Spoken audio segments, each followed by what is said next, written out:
This is Dr. Qamar Cheema, and I'm honored and thrilled to have with me Dr. Aditi Malhotra, who is editor-in-chief of the Canadian Army Journal.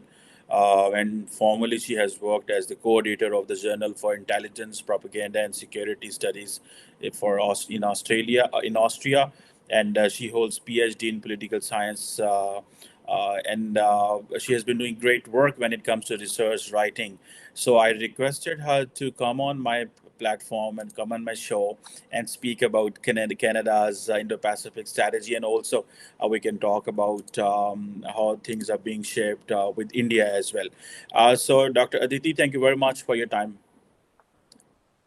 Thank you so much. It's always a pleasure to be here. Thank you very much. So I just wanted to have this small chit chat, and that is about how do you see Canada's Indo-Pacific strategy? Many in India, they are calling that India is at the center of the strategy in the wake of uh, everyone around the world is moving towards Indo-Pacific. So the way Americans and the others are coming towards Indo-Pacific, they need India to implement the strategy.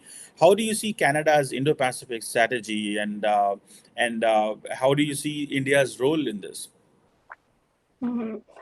So, of course, there's little surprise in the fact that Canada's Indo-Pacific strategy has been like a longer way to document. And it's been one of the last few countries to come up with their Indo-Pacific vision, especially in the Western world. But what's really interesting in the document, if you look at it, are two very specific aspects, right? One of them is, the acknowledgement and the recognition of the China challenge with the rise of China. And if you look at the language, which is quite hardened as compared to how we see other Canadian narrative about China, it has hardened because we see China being mentioned in terms of its active pursuit of economic and strategic interests, in terms of its unilateral claims, foreign interference, and coercive treatment of regional actors in the Indo-Pacific. So this was one of the very prominent aspects of the strategy, wherein China is actually mentioned more than 50 times. And then there's this positive aspect to the strategy, wherein there's an acknowledgement, in Ottawa, that whatever happens in the region actually affects Canada and its prosperity and its regional security. So there's this dimension about, the Indo-Pacific as a center of economic dynamism and a horizon of opportunity for Canada, and also a strategic challenge. But then there's this, this positive aspect of how Canada wants to be a much more constructive and a much more present actor in the region, and actually help the region and also shape the region in towards a more positive direction. As it, if we look at how things have been in terms of the strategic flux, Canada wants to play a constructive role in this aspect, and that becomes quite prominent, in the strategy document. But at the same time, when it comes to India, because India forms, a crucial aspect of the Indo-Pacific. So the Indo, a lot of people tend to equate it to India and its presence in the Indian Ocean region. So if we look at that in terms of, how Canada looks at India, there's a nuance there, because Canada and India's relations have not been the best in the recent years. Instead, they've been getting better more recently after Trudeau, Prime Minister Trudeau's recent election. And in this term, that there's a sense that I see, within Canada and within India, that there is a lot more scope for improvement. And there is like a recognition from both sides that, they need to work on the converging aspects of, converging interests, and start working together on a lot of aspects. So in this thing, we noticed that India forms a very prominent part in the strategy when it comes to, strategic engagement, people-to-people ties, and a lot of other aspects in terms of access to market, in terms of investments, and a lot of similar aspects. But what's very conspicuous and very prominent is how India is kind of missing from the military aspect or from the defense cooperation aspect in the Indo-Pacific strategy. And what's very interesting is how we see that Canada seeks to eventually find more areas of engagement with India. And it also very specifically mentions including security.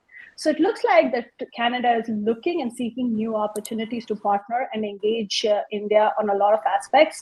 But at the same time, we've seen that there have been some sticking aspects, some controversial aspects between the two countries. And if they can be worked upon, as I said, that's something that both sides have been working on. But in terms of defense, I think it is more a work in progress as opposed to, a clear or more concrete engagement at this point in time. So, Dr. Aditi, can you just explain us that? Do you see that right now, after this quadrilateral security dialogue, some other countries like Canada and many others, Netherlands, Germany, they have come up with a different doctrine. So, do you see that there is a probability that they may come under one platform, one thing? And the second, do you think that India is in difficulty engaging everyone because everyone is coming up with this doctrine, or do you believe that it's good for India if India stays bilaterally with them in Indo-Pacific? Okay, so again, there are a lot of aspects to unpack here, and I'll start with the fact how there are a lot of countries which are, of course, looking at the developments in the region, whether it is Quad or whether it's other trilateral settings or minilateralism. Of course, all the countries are engaging the region and through different formats. So it's not just bilateral or trilateral or minilateral. There are way too many formats at that point in time. And I would not say that all the countries can come under one structure as such, because I think that also kind of in the long term becomes counterproductive. And I personally see it as, if any country has to be successful in the Indo-Pacific region, it's very important for them to focus on the functions of each of these, structures, and not just focus on the structure. Like if you have all the countries joining the Quad, it may seem like a decent idea, but then what's actually going to determine the success is how they function in terms of actually achieving things, as opposed to just being a part of the structure just to be a part of the structure. So in that sense, if you look at it, yes, a lot of countries are interested, and I believe with time we will see the rise of many more formats of engagement. And it may not be just Quad or AUKUS. Of course, these are very prominent aspects of cooperation, but I feel there would be many more coming up, and some of them will have specific ad hoc initiatives. Some of them permanent presence in sorry will have permanent presence in a lot of ways. So I think we're likely to see a lot more happening in that regard. And your second question about India facing difficulty when it comes to dealing with the Western countries, or Southeast Asian countries or East Asian countries, I think for India it has been more an aspect of strategic opportunity as opposed to an area of challenges. Now, if we just go back to, say, the Cold War, or the early times after the fall of the USSR, we noticed how India was very reluctant about having more and more foreign powers getting involved in the Indian Ocean region. And that time there was a sense of threat perceptions, with more greater foreign involvement. But if you look at the India of today, right, whether it's in terms of the economic capacity, whether it's in terms of India as a maritime actor in the region, I feel there's a great sense of confidence in India wherein it's willing to engage these Western partners without really getting worried or finding it difficult. Of course, I'm not saying that there are no challenges at all.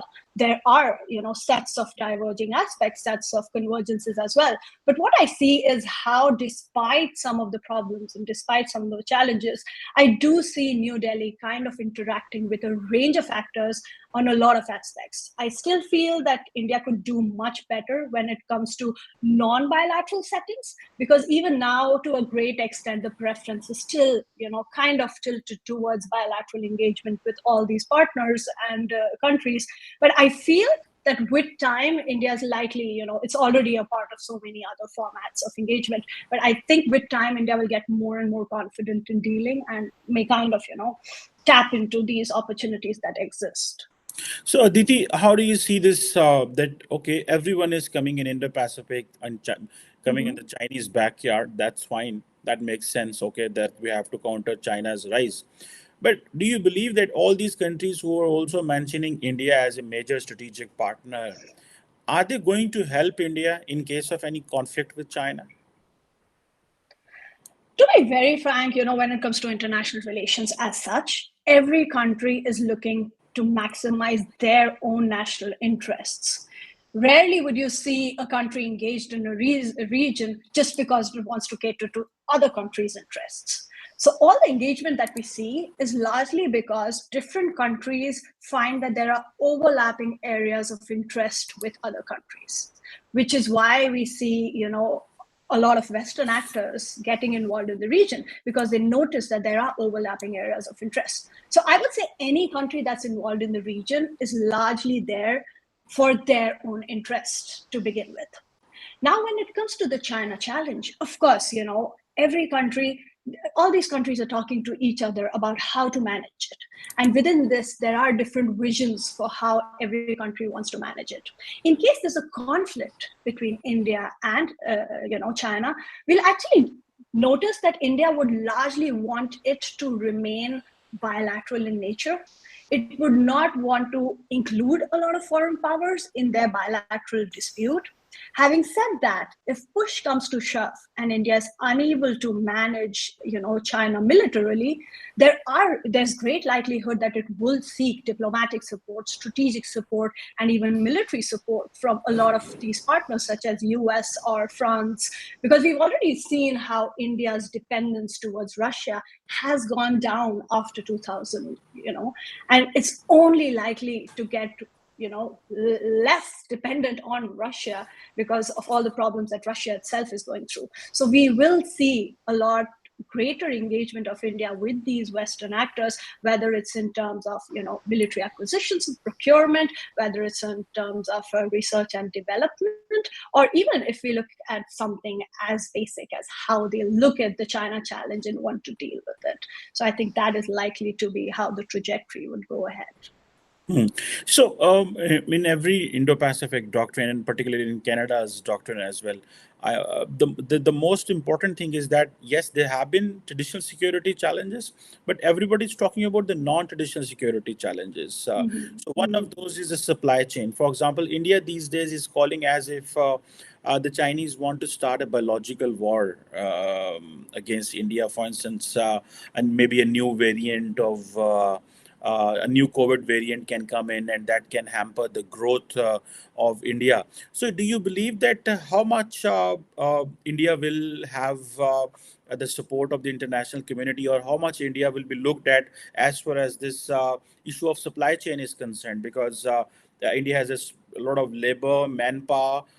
So, do you think that that is also one of the way that the word is the Canadians are looking India from the perspective of the supply chain? And with every passing day, it is becoming difficult to trust the Chinese Communist Party and the President Xi Jinping, and the way we have seen during this COVID. So, how this aspect is being seen of the aspect of supply chain and the non-traditional security? I think non-traditional security aspects and even things, when it comes to economic aspects and resilience of supply chains, I think these are very prominent and important aspects from Canada's point of view, and they do get very prominently featured in the strategy document. And I think that's quite welcoming because if you look at the document, it's very comprehensive when it talks about all the challenges that it faces in terms of these non-traditional security aspects as well. There's a lot of mention about how Canada wants to help the region through capacity building. It wants to help the region in terms of humanitarian assistance and disaster relief. So these are all those aspects which get prominently, highlighted when it comes to non-traditional aspects. And at the same time, as you said, supply chains, the resilience of supply chains remains a very crucial aspect, more so as a lot of countries are trying to decouple from China when it comes to a lot of economic issues. So in that aspect, I think, again, there are opportunities for India that it can offer to the region, but one has to note that India has not been able to build up the capacity as much as it could have, or as much as it is expected from a lot of foreign powers, because they presume that if India could do much more in terms of integrating itself within the larger Indo-Pacific region, whether it's in terms of supply chains or economics or other aspects, India has not done it as well as a lot of countries would have expected. And the domestic considerations have taken over when it comes to a lot of these aspects. So, but again, with time, as things get more and more, concrete, and there are more tangible gains that we get out of these engagements, I think, of course, the supply chain is going to feature increasingly and more prominently in the coming future. So, Aditi, how do you see that we have seen that Canada has issues with China? Even at the G20, when we saw that President Xi Jinping and Mr. Trudeau didn't had a good exchange, and that came on that came on media, and at the same time, you mentioned yourself in one of the answers that the Canada doesn't enjoy that much good ties with India. So, how much difficulty it finds to be in the region, and is this just to follow the suit? Is this just to follow the other countries, or do you think that the Canadians really have something concrete to do in the region? That's a very good question. So, if you look at how Canada has looked at the region so far, it's not that Canada has been totally missing from the region. It has been relatively inactive when you compare it to the other actors, or when you compare it to how Canada was, say, much before, during the 80s and the 70s, wherein Canada was much more actively involved in the region, whether it's economically or whether it's security wise. Of course, we have seen how Canada kind of dipped in terms of its engagement of the region. But now I think there is a growing recognition within Canada that it needs to be a part of this region, and it needs to engage the region much more constructively if it really wants to retain or remain a relevant actor in the region. Because if it does not do so, not only does it have the worry about remaining irrelevant to what's happening, but at the same time, Canada will not be able to shape the region in a manner which kind of benefits Canada, because Canada has been a part of the whole structure after the Second World War that we've seen, and Canada's benefited from it also because Canada was one of the founders of the structure. And as you see the structure shifting, the international order actually changing, which is kind of detrimental to Canada's interests, it realized that it needed to be there. And despite being a late actor to the region, I see and I feel that, yes, Canada has a lot to offer, and it is serious about offering. Of course, if you look at the financial aspect that is mentioned in the strategy, there is greater scope for more funding. But the fact that the funding was mentioned and it was stated that, it kind of gives you the impression that this is not just an initiative or just a ad hoc project that Ottawa wants to, is interested in. It clearly is looking at itself as a very credible and a sustained partnership with a lot of these countries in the Indo-Pacific. That's great. Let's see what comes out of this, because the challenges are great, and Prime Minister Trudeau is to be in India next year, obviously, for the G20, and how much it can be of value for promoting India-Canada ties. And at the same time, I think the Indian diaspora in Canada is all working very good, and they're a very positive force in the soft power for India as well, and a good connect between India and Canada. But let's see how this Canada's Indo-Pacific strategy is in a position even further to either that creates more opportunities for India and Canada, or that it comes in competition with other countries. Thank you very much, Dr. Aditi, for your time for my show. Thank you so much for having me.